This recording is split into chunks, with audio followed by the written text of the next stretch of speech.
This is a scary and stressful experience for you and your dog, and with good reason.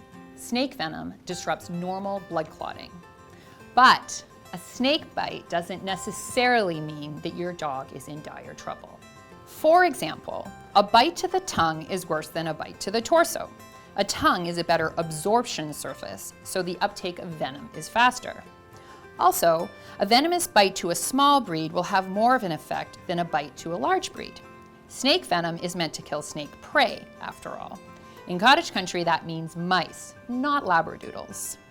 You might also take solace in the fact that not every rattler bite is venomous. Some are actually dry. As our experts note, venom is energetically expensive for snakes to manufacture. If they use it, they risk depleting their supply, which they need to eat. Expending all of their venom is what they call not adaptive, or useful to them. Still, if your dog gets the wrong end of a rattler, you should take them to the vet immediately.